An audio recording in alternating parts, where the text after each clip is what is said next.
तो दोस्तों आपका फिल्मी चीटी चैनल पर स्वागत है और आज मैं एक्सप्लेन करने वाला हूं 2024 में आई मूवी क्रू को। फिल्म से जुड़ी सारी बातें मैं एक्सप्लेनेशन के आखिर में करूंगा। इससे पहले मैं आपको सुनाता हूं इस फिल्म की कहानी। तो मूवी की शुरुआत में हम कोहिनूर एयरलाइंस में काम करने वाली 3 फ्लाइट अटेंडेंट्स को देखते हैं जिनका नाम है गीता, जैस्मीन और दिव्या। दिव्या स्कूल टाइम में पढ़ाई लिखाई और खेल कूद हर चीज में आगे थी। वो एक छोटे से शहर नन्हेरी की रहने वाली थी जहाँ एक छोटा सा एयरपोर्ट बना तो था लेकिन कभी वहाँ कोई प्लेन नहीं उतरा और यहीं से उसका सपना बन गया पायलट बनने का। बोर्ड्स खत्म होते ही पूरी फैमिली मुंबई शिफ्ट हो गई और फिर पिताजी ने लोन लेके उसे भारत के टॉप फ्लाइंग स्कूल में पढ़ाया। पढ़ाई करके नौकरी तो मिली लेकिन पायलट की नहीं, फ्लाइट अटेंडेंट की। माँ बाप उसे पायलट बनते देखना चाहते थे तो दिव्या उनका दिल ना तोड़ते हुए रोज घर से पायलट की ड्रेस पहन के जाती और बाहर जाके चेंज कर लेती। मतलब घर में सबको लगता था कि पायलट है पर वो थी असल में एयर होस्टेस। गीता और उसका पति अरुण दोनों बहुत अच्छी फैमिली से बिलोंग करते थे। फिर एक दिन सेठी ब्रदर्स में हुई महाभारत और अरुण को हिस्सेदारी में कुछ नहीं मिला तो उन्हें वनवास के लिए जाना पड़ा। गीता मिस करनाल थी तो उसे एयर होस्टेस की जॉब बड़ी आसानी से मिल गई और उसी के खर्चे पर घर चलता था। अरुण घर पे ही खाना बना के ऑनलाइन ऑर्डर लेके थोड़ा बहुत पैसे कमा लेता था। एक तो ऐसे ही तंगी रहती थी, ऊपर से गीता का भाई पुन्नू अपनी बीवी सपना के साथ महीने महीने भर के लिए रहने चला आता था। जैस्मीन थोड़ा लालची किस्म की महिला थी, जहाँ पैसा दिखता वो वहीं झुक जाती थी। उसे पैसे और चमकदार महंगी चीजों का बड़ा शौक था। जैस्मीन के माँ बाप का जब तलाक हुआ तो वो अपने नानू के पास चली आई रहने और उस टाइम के बाद से नानू ही उसका पूरा परिवार बन गए। बचपन में उसने यही जाना कि जो अमीर होते हैं वही अच्छी जिंदगी जीते हैं, इसीलिए उसे अमीर बनना था ताकि आराम से जिंदगी काट सके। बड़े होकर उसने अपनी कंपनी खोली ब्यूटी प्रोडक्ट्स की, पर वो चल नहीं रही थी तो प्लान बी के तहत वो एयर होस्टेस बन गई। अब ये तो हो गई इन सब की डिटेल। अब आते हैं कहानी पर, जहाँ हमें देखने मिलता है कि इन तीनों को पुलिस ने गिरफ्तार कर लिया है क्योंकि इन पर इल्जाम लगा था सोने की तस्करी करने का।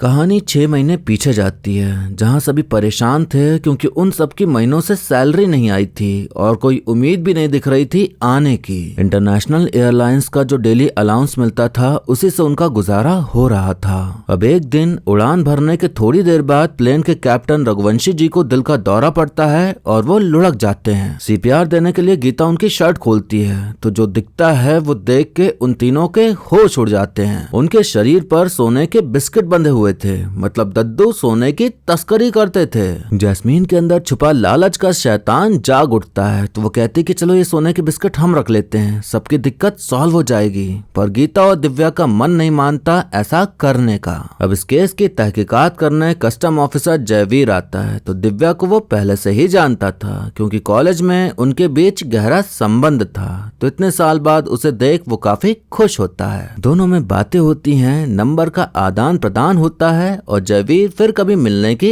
इच्छा जताता है। ये सब चल ही रहा था कि तभी गीता को कोहिनूर के एचआर मैनेजर मनोज से पता चलता है कि कंपनी का दिवालिया निकल चुका है और बिल्कुल भी पैसा नहीं बचा है। ये खबर वो दिव्या और जैस्मीन को देती है तो अब तीनों दुखी होकर बैठ जाते हैं कि अब उनका क्या होगा। अब वो लोग सोच रहे होते हैं कि जो सोना मिला था उसे रख ही लेते तो बढ़िया होता। तभी जैस्मीन एक फोन निकालती है जो कि रघुवंशी का था। जब फ्लाइट अलबुर्ज जाती थी तब वो एक नंबर पे कॉल करते थे तो उन लोगों का दिमाग टनकता है कि ये डीलर का नंबर होगा तो वो लोग फोन लगाते हैं तो पता चलता है कि वो कोई और नहीं मनोज है। मतलब मनोज इस स्मगलिंग का मास्टरमाइंड था। अब अगले दिन तीनों मनोज के पास जाती हैं और उसे ब्लैकमेल करते हुए कहती हैं कि ये काम हम भी करेंगे। मनोज उन्हें सोने के बिस्किट दे देता है लेकिन अब सवाल उठता है कि वो लोग इसे ले कैसे जाएं। जिस तरह रघुवंशी लेके जाता था वो तरीका अब ऑफिसर्स को पता चल चुका था तो डर था कि कहीं पकड़े ना जाएं। तभी उन्हें एक आइडिया आता है। वो एक सुनार की दुकान जाके उससे सेटिंग करके सोने को पिघलवाते हैं और फिर उसे टॉफी का आकार देते हुए उसके ऊपर चॉकलेट की कोटिंग करके बिल्कुल टॉफी जैसा बना देते हैं। ये उन्हें बेहतरीन तरीका लगता है तस्करी करने का जिससे कि किसी को शक ही ना हो। वो लोग सोने की चॉकलेट के ऊपर असली चॉकलेट का डब्बा रख देते हैं ताकि थोड़ी बहुत सेफ्टी रहे। फिर रिस्क लेते हुए वो लोग एयरपोर्ट जाते हैं और वहाँ की चेकिंग से वो लोग निकलने में कामयाब हो जाते हैं और फिर अलबुर्ज पहुंच के वहाँ एक आदमी आता है और सोना लेके चला जाता है और फिर उन्हें खूब सारे पैसे मिलते हैं। अब यही सिलसिला चलना शुरू हो जाता है और ऐसे ही करते करते धीरे धीरे उनकी पैसों की तंगी खत्म होने लगती है। जैस्मीन महंगी महंगी चीजें खरीदती थी और नानू की पुश्तैनी अंगूठी जो कि उसने गिरवी रख दी थी पैसों के लिए वो भी छुड़ा लाती है। गीता घूस दे के अपने भाई को नौकरी दिलवा देती है ताकि वो अपना घर चला सके और अपने घर रहने जाए। इन सब की जिंदगी तो मस्त हो गई थी, लेकिन बाकी फ्लाइट अटेंडेंट की जिंदगी तो अब भी वैसी ही थी। तो इन्हें इतना खुश देख के वो लोग सोचते रहते थे कि खाने के वांदे हो रहे हैं और ये लोग इतना खुश कैसे हैं। अब एक दिन शक के तौर पर कस्टम ऑफिसर माला सभी फ्लाइट अटेंडेंट का बैग चेक करने लगती हैं, तो इन तीनों की हालत खराब हो जाती है कि अब वो क्या करें। तभी उन्हें जयवीर दिखाई पड़ता है तो वो उसे बुला लेती हैं और वो तो था ही लट्टू दिव्या पर, तो वो उन तीनों को जाने देता है और इस तरह से वो बाल बाल बच जाते हैं। अब दिव्या और जयवीर के बीच मिलना जुलना बातें शातें होना शुरू हो जाती हैं। दोनों एक दूसरे को पसंद तो करते ही थे, लेकिन उसे अपने करीब रखना दिव्या के लिए एक तरह से फायदेमंद ही था। अब आता है जैस्मीन का जन्मदिन, तो वो लोग एकदम जमकर पार्टी करते हैं क्लब में एकदम महंगी मदिरा पी के। उनकी कलीग उन्हें अय्याशी करते देख लेती है और फिर अगले दिन कस्टम ऑफिसर को खबर मिलती है कि सोना तस्करी किया जा रहा है फ्लाइट अटेंडेंट दिव्या, गीता और जैस्मीन के द्वारा। तो फिर उन्हें धर लिया जाता है और अब कहानी वर्तमान में आ जाती है। पूरे प्लेन की तलाशी ली जाती है पर कहीं कुछ नहीं मिलता। माला कचरे में खोजबीन करती है तो उसे चॉकलेट मिलती है। उसे याद आता है कि जब एक दिन उसने उनके बैग की तलाशी ली थी तो गीता के बैग से चॉकलेट का डिब्बा मिला था और वो चॉकलेट ऐसी ही थी, पर उस वक्त ज्यादा तलाशी नहीं ले पाई थी क्योंकि जयवीर आ गया था। माला को उनके बैग से सेम चॉकलेट का डब्बा मिलता है तो वो फुल कॉन्फिडेंस में थे कि इसमें ही सोना है, पर सारी चॉकलेट खोलने के बाद भी सोना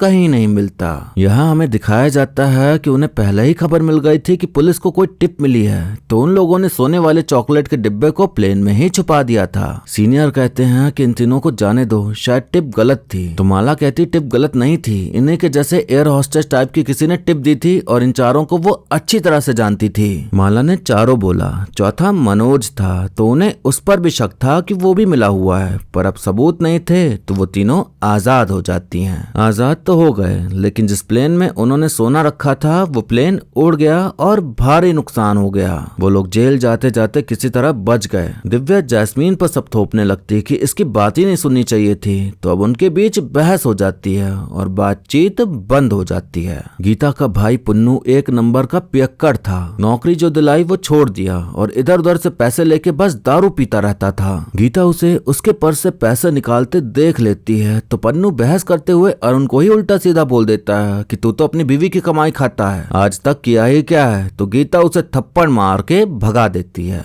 दिव्या अपना मन हल्का करने के लिए अपने भाई को ये वाला सच बता देती है कि वो कोई पायलट नहीं बल्कि एयर हॉस्टेस है, तो भाई उससे नाराज नहीं होता बल्कि उसको सपोर्ट करता है। अब खबर आती है कि कोहिनूर एयरलाइंस के एक प्लेन में सोने की बारिश हुई है, जो सोना उन लोगों ने छुपाया था वो बाहर आ गया। जयवीर को अब जाके माला पर विश्वास होता है कि जो उसे टिप मिली थी वो सही थी, क्योंकि जो सोना मिला वो चॉकलेट के डब्बे में ही मिला। दिव्या जयवीर से मिलकर सब समझाने की कोशिश करती है, पर अब उसे उस पर बिल्कुल भी विश्वास नहीं था। जयवीर या माला कुछ कर भी नहीं सकते थे उनके खिलाफ, क्योंकि कोई सबूत नहीं था। इसी बीच जैस्मीन को बहुत दुखद खबर मिलती है, उसके नानू स्वर्ग सिधार जाते हैं। वही उसके लिए सब कुछ थे, तो उनके जाने का उसे बहुत दुख होता है। तो उसे सांत्वना देने दिव्या और गीता उसके पास आ जाती हैं। अब एक और खबर मिलती है कि कोहिनूर के चेयरमैन विजय वालिया देश छोड़ के भाग गए हैं, क्योंकि उनकी कंपनी का दिवालिया निकल चुका था।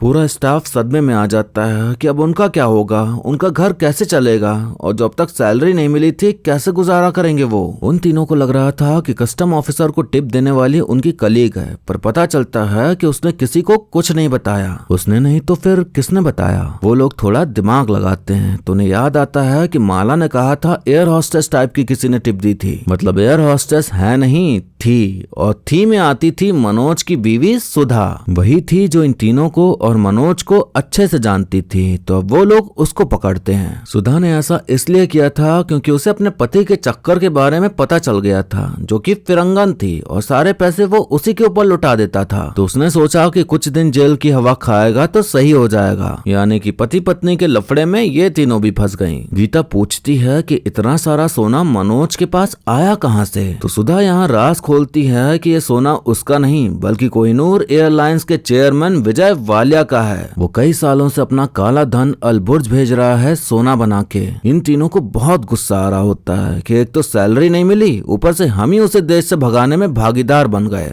दिव्या के अंदर इंसानियत जाग जाती है और सोचती है कि वो सारा पैसा वापस लाएगी जो विजय लेके भागा है, और टोटल पैसा था 3000 करोड़। उन तीनों को पता नहीं था कि विजय वालिया है कहाँ। तो वो पहले अलबुर्ज जाते हैं और वहाँ मनोज को ढूंढते हैं, और फिर उसका पीछा करते हुए एक बहुत महंगे होटल पहुंचते हैं जहाँ उन्हें विजय वालिया दिखाई पड़ता है। दरअसल वालिया अपनी बेटी आयशा की शादी कर रहा था उसी होटल में, और सारा सोना भी यहीं था। तो ये लोग सोचते हैं कि यहीं से चोरी करनी होगी। ऐसे तो वो पकड़े जाते। तो पहले गीता होटल के स्टाफ की नौकरी लेती है ताकि उस पर कोई शक न करे और प्लान बना सके अंदर से सब देखते हुए। दिव्या का भाई हैकिंग जानता था, तो वो उससे बात कर लेती है उस होटल के सीसीटीवी कैमरास हैक करने के लिए। जिस रूम में वालिया रुका था उस रूम का की कार्ड स्टाफ वालों को नहीं मिलता था, तो गीता के होते हुए भी वो लोग उसके पास नहीं जा सकते थे। तो आखिरी रास्ता बचता है मनोज को भी अपने प्लान में शामिल करने का। वो तीनों मनोज को पैसे का लालच देते हैं, तो मनोज उनके साथ प्लान में शामिल हो जाता है। अब जिस रात वालिया की बेटी की शादी थी उसी रात सब कुछ करना था। तो जैस्मीन अमीर औरत बनके शादी में आती है, और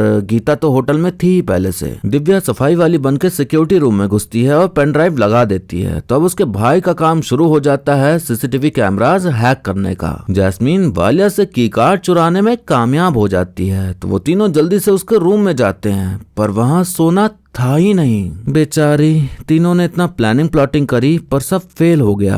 थोड़ी निराशा हुई, लेकिन वो लोग फिर से प्लान बनाते हैं। जैस्मीन वालिया का आईपैड चुरा लाई थी, तो उससे पता चलता है कि वो प्राइवेट जेट से किसी आइलैंड जा रहा है। तो क्या पता सोना वहीं हो। जेट का जो कैबिन क्रू था उन्हें थोड़े टाइम के लिए ठिकाने लगा के वो लोग कैबिन क्रू बन के पहुंच जाती हैं प्राइवेट जेट में। गीता सभी को नशे वाली ड्रिंक पिला देती है ताकि सब बेहोश हो जाएं, लेकिन आयशा नखरे दिखाते हुए कुछ भी पी ही नहीं रही थी। उन्हें देखने मिलता है कि सोने से भरे बैग उसी प्लेन में ही रखे हुए हैं। वो लोग सोना देख के खुश हो ही रहे थे कि तभी आयशा आ जाती है। तो वो अपने पिता को उठाने लगती है, लेकिन पिताजी तो बेहोश पड़े थे। तो वो लोग उसके हाथ पैर बांध के बंद कर देती हैं। वो जेट कोई और नहीं दिव्या उड़ा रही थी। उसने टेक ऑफ तो कर लिया, पर लैंडिंग करने में उसकी जान अटकी जा रही थी क्योंकि उसका सिस्टम सब उल्टा पुल्टा था। तो वो घबरा गई थी कि कैसे करेगी। गीता उसे एक जोर का थप्पड़ मारती है और फिर बैठा देती है उसे कॉकपिट में, क्योंकि करना तो उसे ही था। दिव्या को रनवे दिखाई पड़ता है, तो वो वहीं पर कैसे भी करके लैंड कराती है। और कमाल की बात यह कि वो एकदम सुरक्षित सही सलामत नीचे उतर आते हैं। उसने प्लेन उतारा था उस शहर के रनवे पे जहां कभी कोई प्लेन नहीं उतरा, यानी कि नन्हेरी में। और इस तरह से उसका प्लेन उड़ाने का भी सपना पूरा हो गया।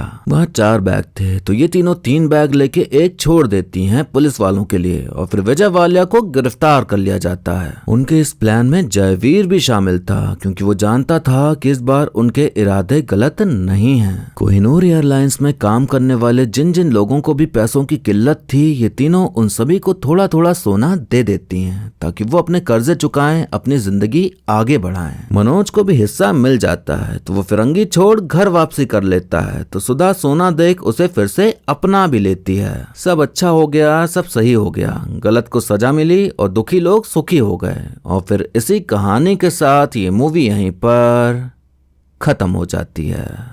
तो दोस्तों, आपने देखी एक ऐसी कहानी जहां देखने मिला कि जब पैसों की तंगी हो तो कभी कभार ईमानदार इंसान का भी ईमान डगमगा जाता है, और वो भी उसी रास्ते पर चल पड़ता है जहां जाने से वो बाकियों को मना करता था। पर अच्छी बात यह कि सही समय पर उसे अकल आ जाए तो वो बुरा नहीं कहलाता। यही हुआ इन तीनों के साथ भी कि पैसों की कमी की वजह से पहले इन्होंने गलत रास्ता अपनाया और खूब अय्याशी की, लेकिन जब सच से सामना हुआ कि कितने गलत थे तो उन्होंने गलत छोड़ सही चीज करने का फैसला लिया। कैबिन क्रू को क्या क्या दिक्कतें झेलनी पड़ती हैं हमें ये भी दिखाने की कोशिश की गई है। बहुत लोगों को ये फिल्म पसंद नहीं आई क्योंकि थोड़े बहुत गंदे जोक्स हैं या थोड़ी गाली गलौज है या गंदे शब्दों का इस्तेमाल हुआ है। दिक्कत ये नहीं कि ये सब है, दिक्कत लोगों को ये है कि महिलाएं क्यों ऐसे बात कर रही हैं। तीनों का किरदार वैसा ही है जैसे तीनों दोस्त हों और दोस्तों के बीच किसी भी तरह की बातें हो सकती हैं। तो इसमें यह नहीं किया जा सकता कि लड़के ही ऐसी बातें कर सकते हैं, लड़कियां करेंगी तो वो गंदी हो गई या फिर गंदगी फैला रही हैं। ये जरूरी नहीं कि फिल्म में सिर्फ महिलाएं हैं तो कोई सोशल मैसेज होना ही चाहिए, कुछ ड्रामा होना ही चाहिए। जैसे मडगांव एक्सप्रेस आई जिसमें कॉमेडी में ट्रेजेडी थी, तो उस तरह से ऐसी फिल्म क्यों नहीं बन सकती जिसमें सिर्फ महिलाएं हों। ये बहुत नॉर्मल सी चीज है कि हमें उम्मीद लगा के नहीं बैठना है कि महिलाओं पर बेस्ड फिल्म है तो कोई सोशल मैसेज ही हो। एंटरटेनमेंट के लिए भी फिल्म बनाई जा सकती है और मुझे ये फिल्म काफी हद तक एंटरटेनिंग लगी। हालांकि कई जगह आपको लूप होल्स मिल जाएंगे कि लगेगा कि मूवी का प्लॉट सही नहीं है, जैसे कि ऑफिसर्स ने राघवंशी का फोन ढूंढने की कोशिश क्यों नहीं की। क्या उन्हें नहीं पता चला कि उनका फोन गायब है? फोन जैस्मीन ने रख लिया था और वो उसे चला भी रही थी तो आसानी से ट्रैक करके उसे पकड़ा जा सकता था।